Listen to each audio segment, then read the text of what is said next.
आवाज की दुनिया के दोस्तों, हरे हरे जय श्री कृष्णा, राधे राधे। तर्क, प्रमाण और परख द्वारा ही किसी बात पर स्थिर विश्वास किया जा सकता है। ऐसा विश्वास ही चिरस्थायी और प्रेरणाप्रद होता है। अंधश्रद्धा और अंधविश्वास के नाम पर यदि बाबा वाक्य प्रमाणम की उक्ति के अनुसार कोई लकीर का फकीर बन भी जाए तो उसमें कोई स्थिरता न रहेगी। उस मान्यता को कोई प्रतिभावन व्यक्ति या विपरीत अवसर सहज ही डगमगा देगा। इसलिए रामायण के तर्क, प्रमाण और परख को समुचित मान्यता देती है। काकभूषण जी और गुरु संवाद में भक्ति को विश्वास पर आधारित कहा है। सज्जनों, बिन विश्वास भक्ति नहीं तेई, बिन द्रव्य राम राम, कृपा बिन स्वप्न जीवन लय विश्राम। विकास विश्वास विवेकपूर्ण शोध के बाद किया जाता है। उसी प्रकरण में इस तथ्य को और भी स्पष्ट करते हुए कहा गया है, जाने बिन होई प्रतीति, बिन प्रतीत होई नहीं प्रीति, प्रीति बिना नहीं भक्ति दृढ़ाई, जिम खगपति जल की चिकनाई। स्पष्ट है कि भक्ति का दिखावा भले ही यूं ही कर लिया जाए, पर दृढ़ भक्ति तो प्रमाणों पर आधारित विश्वास के द्वारा पाई जा सकती है। ज्ञान और भक्ति परस्पर अन्योन्याश्रित है। ये भाव मानस में है। जैसे उत्तरकांड के मानस रूप प्रकरण में कहा गया है कि बुद्धि ज्ञान में स्नान को तब भक्ति मिलती है, विमल ज्ञान जल सो अनहाई, तब है राम भक्ति उरसाई।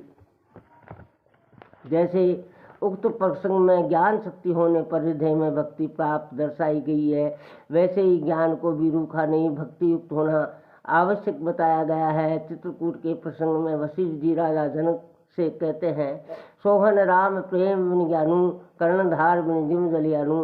विवेक के आधार पर इस संसार में उचित अनुचित का भेद किया जा सकता है और गुण ग्रहण करने तथा दोष त्यागने का तत्पर हुआ जा सकता है। इस संसार गुण दोष में इसका निर्माण तम और सत्य के असत्व, असुरता और देवत्व के सम्मिश्रण से हुआ है। उसमें से हंस की तरह निरक्षीर विवेक करते हुए औचित्य को ही ग्रहण करना चाहिए। ये कर्म ज्ञान भी विवेक द्वारा ही संभव हो सकता है। जड़ चेतन गुण दोष में विश्व कीन करतार, संत हंस गुण गहे पर हरि बार विकार। ये हंस वृत्ति हो तभी तो संसार के विकारों से विरक्त रहकर ईश्वरीय समर्पण संभव होता है।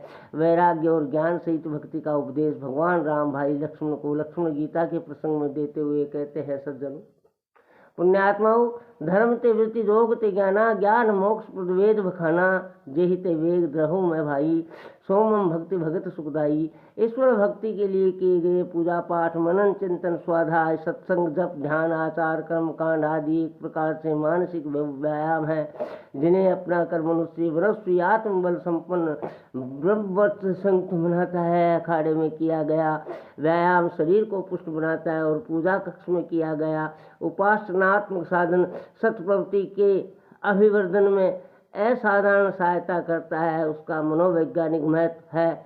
अतः चेतन के परिष्कार में उससे बहुत बल मिलता है।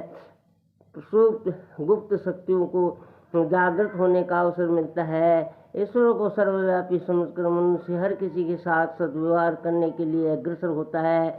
उसके द्वारा अवांछनीय कार्य नहीं बन सकते हैं। ईश्वर के साथ, उसके सौम्य परिकर के साथ अनिति बरतने के लिए भला ईश्वर भक्त कैसे तैयार होगा? अपने इष्ट देव को कष्ट देकर उसे रुष्ट कैसे कर सकेगा? ऐसे ही अनेक लाभ आस्तिकता के, ईश्वर विश्वास के, भगवान की भक्ति के हैं। ज्ञान एवं विवेक के आधार पर भक्ति की उपयोगिता असंदिग्ध रूप से सिद्ध होती है।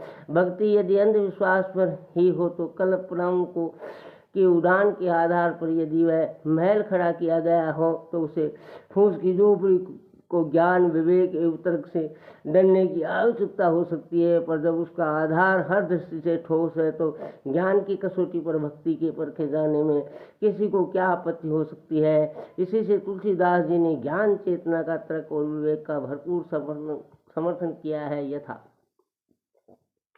भक्ति ज्ञान नहीं कुछ भेदा, उबे हरे भव संभव खेदा। आवाज की दुनिया के दोस्तों, भक्ति और विवेक को मानसकार ने अनुसार सिद्ध किया है। काकभूषण गरुड़ संवाद में भक्ति राम कृपा से विवेक जागृत होने की बात कही गई है। बिनु सत्संग विवेक न होई, राम कृपा बिनु सुलभ न सोई। और भगवान राम लक्ष्मण जी को समझाते हुए कहते हैं, विवेक द्वारा मोह नाश होने पर मेरे प्रति प्रेम पैदा होता है।